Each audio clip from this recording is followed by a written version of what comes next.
प्रधानमंत्री जी, आपको बहुत बहुत धन्यवाद नेटवर्क 18 को ये एक्सक्लूसिव इंटरव्यू देने के लिए। आपके दर्शकों को हमारा नमस्कार। धन्यवाद। मेरा पहला सवाल सीधा और सरल सा है। आप 2 साल पहले बहुत भारी बहुमत से आए, निर्णायक बहुमत से आए और प्रधानमंत्री बने। आप अपने प्रधानमंत्री बनने तक के सफ़र को कैसे देखते हैं और सबसे बड़ी कामयाबी क्या मानते हैं? प्रधानमंत्री का दायित्व मिलने के बाद करीब 2.25 साल हुए हैं। भारत एक लोकतांत्रिक देश है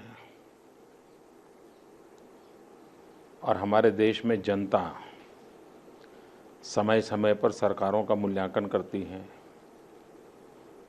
मीडिया भी मूल्यांकन करता है और आजकल तो प्रोफेशनल सर्वे एजेंसीज भी इसका एनालिसिस करती हैं और मैं इसको अच्छा मानता हूं और इसलिए मैं जनता जनार्दन पर ही छोड़ देता हूं कि वही मूल्यांकन करे कि मेरी सरकार कैसी रही। लेकिन मैं ये जरूर चाहूँगा कि जब भी मेरी सरकार का आप मूल्यांकन करें तो हमें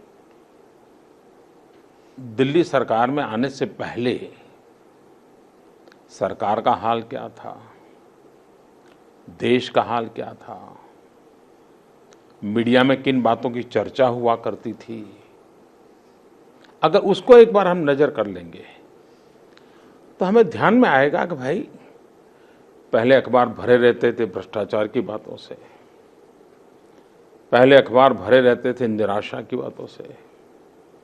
आए दिन हर हिंदुस्तानी के दिल दिमाग से निराशा का स्वर निकलता था।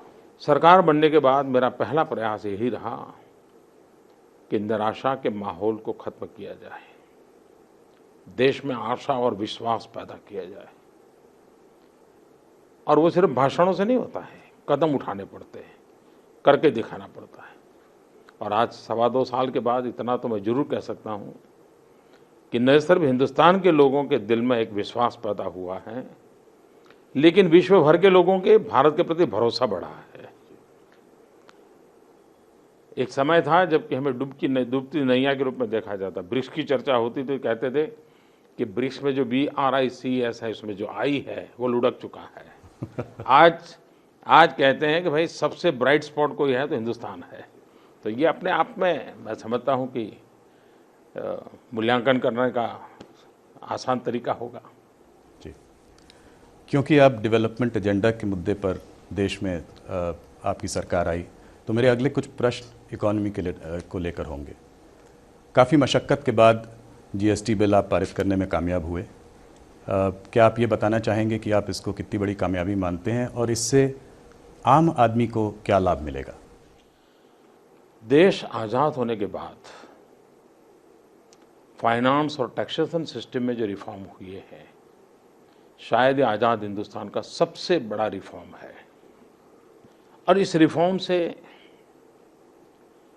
भारत में तो बहुत बड़ा बदलाव आएगा। हमारे देश में बहुत कम लोग टैक्स देते हैं। कुछ लोग इसलिए देते हैं कि दिल में देशभक्ति पड़ी है कि भाई देश के लिए मुझे कुछ करना चाहिए। कुछ लिए इसलिए देते हैं कि भाई कभी नियम तोड़ना नहीं चाहिए, कानून में रहना चाहिए, इसलिए देते हैं। कुछ लोग इसलिए देते हैं कि भाई बेकार में कहीं पचड़े में पड़ जाएंगे, परेशानी में आ जाएंगे, जान छोटी लाखों पाए, दे दो। लेकिन ज़्यादातर इसलिए नहीं देते हैं कि प्रोसेस इतनी कठिन होती हैं और एक बार इस चक्कर में पैर पड़ गया तो पता नहीं कब निकलेंगे, डर रहता है। GST के बाद इतना सरलीकरण हो जाएगा कि सामान्य व्यक्ति भी देश के लिए कुछ करना चाहता है तो जरूर टैक्स देने के लिए आगे आएगा। इसलिए कोई कठिनाइयाँ नहीं होगी, बड़ी सरल प्रोसेस से हो जाएगा। दूसरा,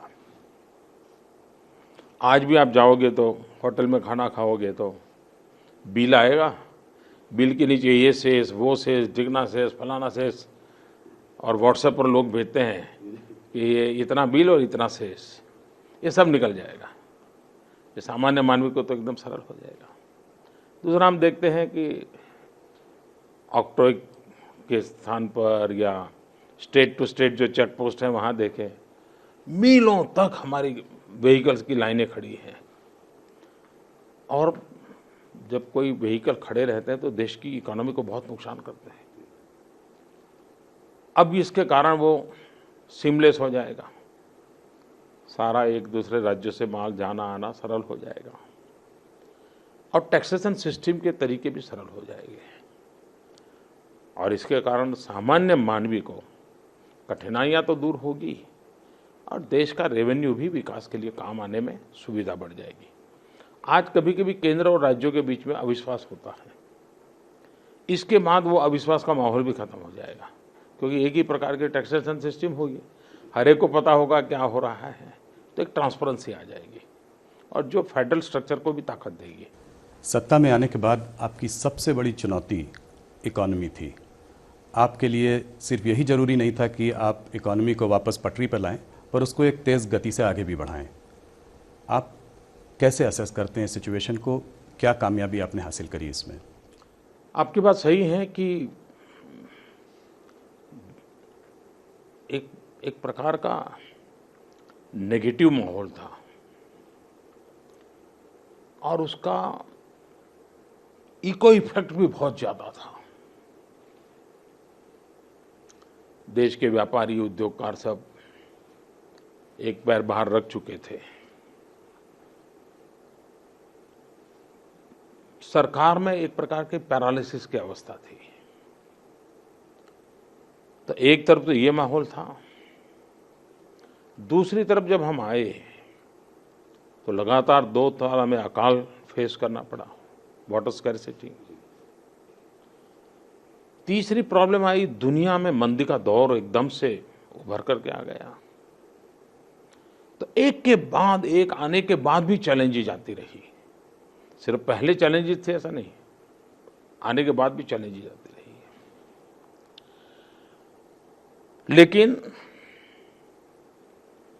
इरादा नेक था, नीतियां स्पष्ट थी, नीयत साफ थी, निर्णय करने का हौसला था, क्योंकि कोई वेस्टेड इंटरेस्ट नहीं था। इसका परिणाम ये आया कि सकारात्मक वातावरण बहुत तेजी से बढ़ने लगा। आज आज़ादी के बाद सबसे ज़्यादा फॉरेन डायरेक्ट इन्वेस्टमेंट इसी कालखंड में आया। सारी दुनिया कहती है कि 7+ ग्रोथ, ये दुनिया की जो बड़ी इकोनॉमी है, इसमें फास्टेस्ट ग्रोइंग इकोनॉमी के रूप में माना जाता है। वर्ल्ड बैंक हो, IMF हो, क्रेडिट एजेंसीज हो, इवन UN की एजेंसीज हो, ये सब कह रहे हैं कि भाई आज भारत बहुत तेज गति से आगे बढ़ रहा है।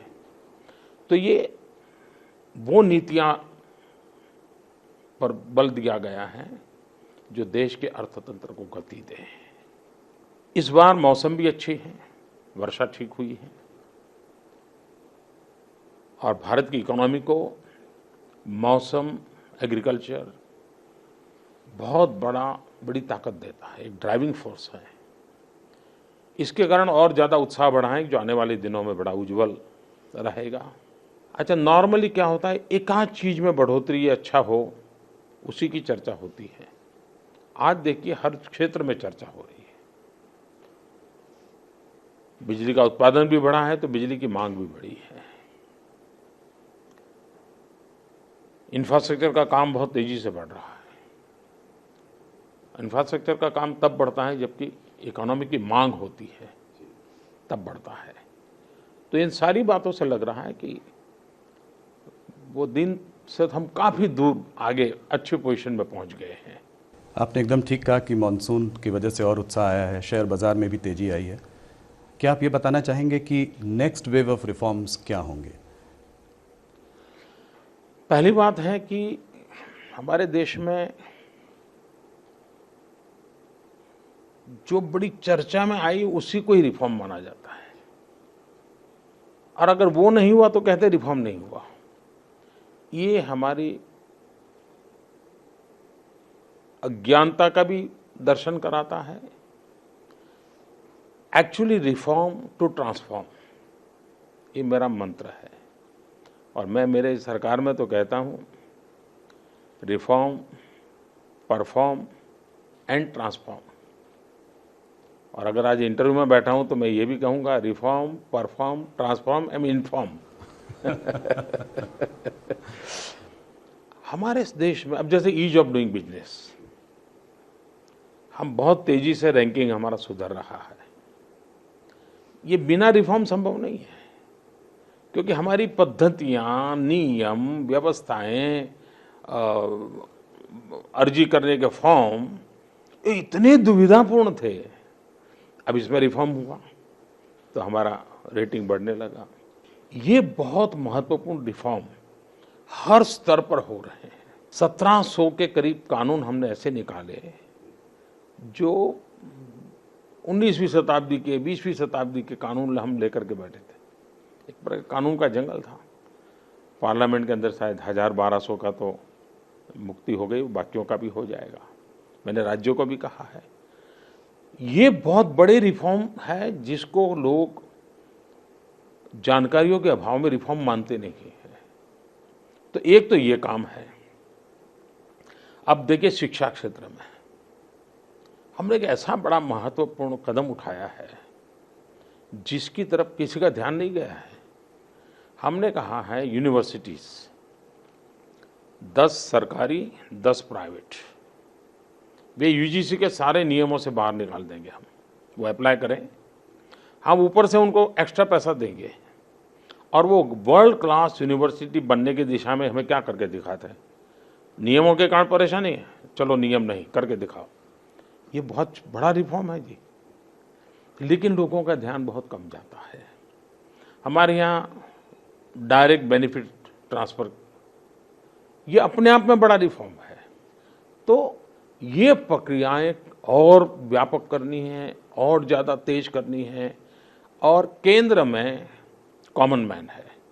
सामान्य मानवी की सुविधाएं कैसे बढ़े, सामान्य मानवी की सरलता कैसे बढ़े, सामान्य मानवी को उसके हक का कैसे मिले, इन चीज़ों पर हम बल देना चाहते हैं। इकोनॉमिक सुधार काफ़ी हुआ है, पर उसके बावजूद प्राइवेट इन्वेस्टमेंट अभी भी थोड़ा स्लो है। कुछ सेक्टर्स ऐसे हैं जो अभी भी ट्रबल में है, जैसे कि रियल एस्टेट सेक्टर हो गया। वेंचर कैपिटल फंडिंग भी थोड़ी स्टार्टअप इकोनॉमी में स्लो हो गई है। तो आप प्राइवेट उद्योग को और फॉरेन इन्वेस्टर्स को क्या संदेश देना चाहेंगे? मैंने देखा है, शायद आपने विवेक के कारण, मर्यादा के कारण एक ब्लंट सवाल मुझे नहीं पूछा।